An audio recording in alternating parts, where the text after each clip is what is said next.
সালামু আলাইকুম। কেমন আছেন সবাই? আশা করি ভালোই আছেন। আজকে একটু আগে নিউজ দেখলাম যে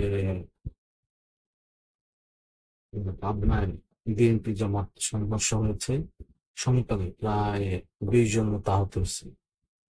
তারপর যেটা দেখলাম যে বিবিসিতে যে ভারত অপারেশন তিস্তা নামে একটা মহড়া দিয়েছে।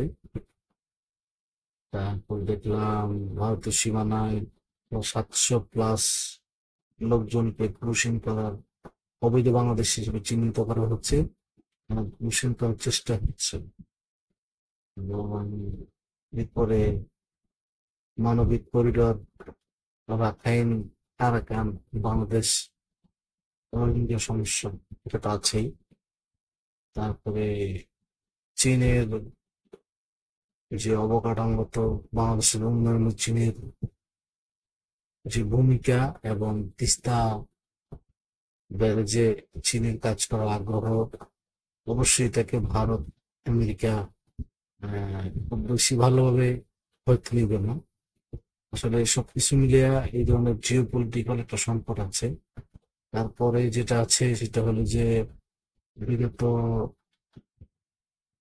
আওয়ামী লীগ আমলের যে ব্যাংকিং খাতের অবস্থা এবং খুবই নাজুক, এবং সেই অবস্থা নাজুকতার কারণে অনেকগুলো ব্যাংকই এখন আর তেমন ঘুরে দাঁড়াতে পারছে না। এবং অনেক ব্যাংক যেমন সোশ্যাল ইসলামী ব্যাংক, তারপর এক্সিম ব্যাংক, এই দুটো বিষয়ে আমি স্পেশালি জানি। সোশ্যাল ইসলামী ব্যাংকের বিষয় যে আমার পরিচিত একজন 5 লাখ টাকা উঠাতে পারছে না। আজকে অনেকদিন হয়ে গেছে, প্রায় বছর খানেক। এক্সিম ব্যাংকও ভেঙে ভেঙে লোকজনকে টাকা দিচ্ছে। তো সবকিছু মিলে যে অর্থনীতি একটু চাপেই আছে। তারপরে নতুন ইনভেস্টমেন্ট কিন্তু হচ্ছে না। যত ইনভেস্টমেন্ট সামিট করেন বা যাই করেন, প্রেজেন্টেশন যতই ভালো দেন, আপনার যদি একটি স্টেবল সিচুয়েশন না থাকে, শৃঙ্খলা পরিস্থিতি বলেন, রাজনৈতিক স্থিরতা বলেন, তারপরে একটি নির্বাচিত সরকার বলেন, এগুলো যদি না থাকে তাহলে আসলে কেউ ইনভেস্টমেন্ট করবে না। কারণ মানুষ ক্যালকুলেটিভ রিস্ক ব্যবসা থাকবে, কিন্তু সেখানে একটা আনপ্রেডিক্টেবল বিষয় জেনে শুনে সেখানে যাওয়ার কোনো মানে হয় না।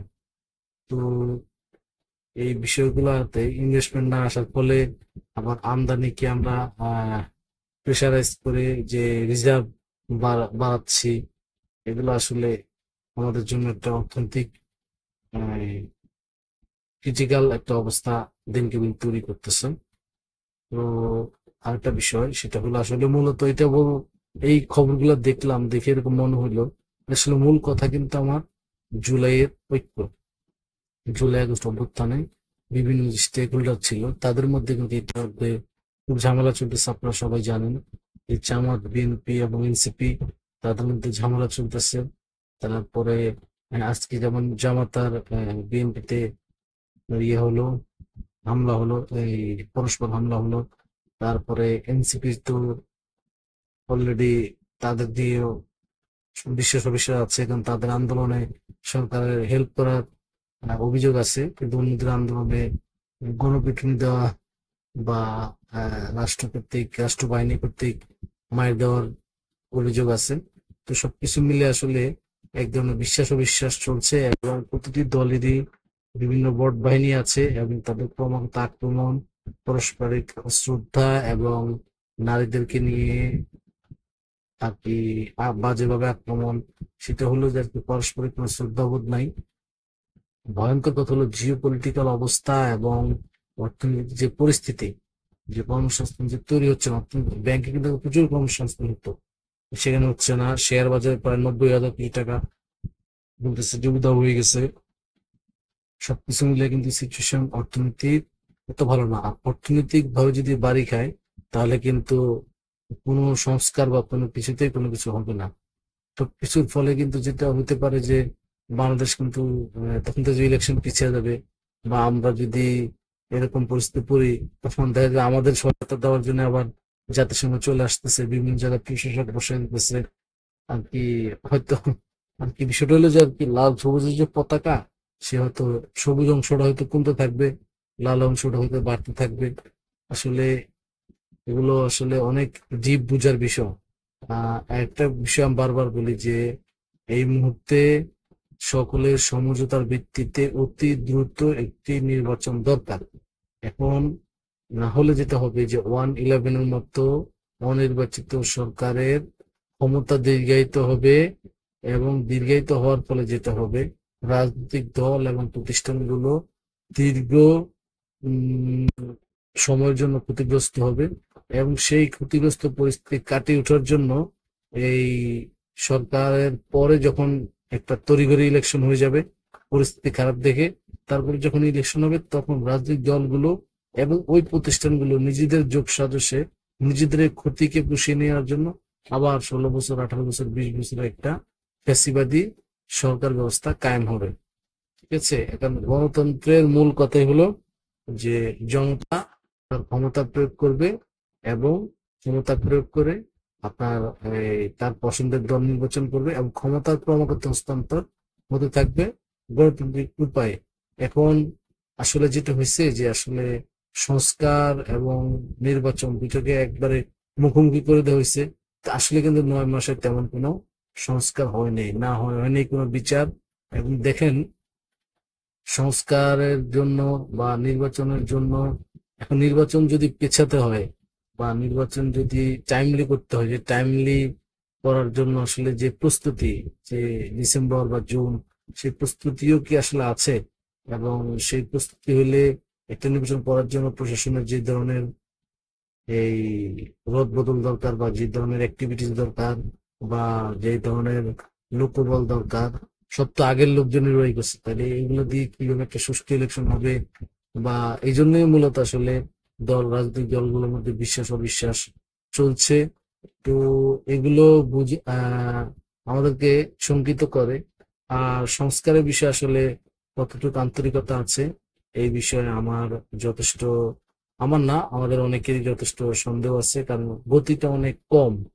এখন গতি অনেক কম। এখন এই কম গতি সম্পন্ন সংস্কার আসলে কতদিন আমাদেরকে ভুগতে হবে, বা আসলে যে যে একটি সময় যে নির্দিষ্ট সময় থেকে সময়ও যদি ইলেকশন হয়, সে তা থেকে আমরা আউটপুট কি, আউটপুট কি মানে আসলে একটা 3 মাসের সরকার, তত্ত্বাবধায়ক সরকার, আর হলো যে একটা 1.5 বছরের সরকার, সেখানে অবশ্যই একটা বেটার আউটপুট দরকার।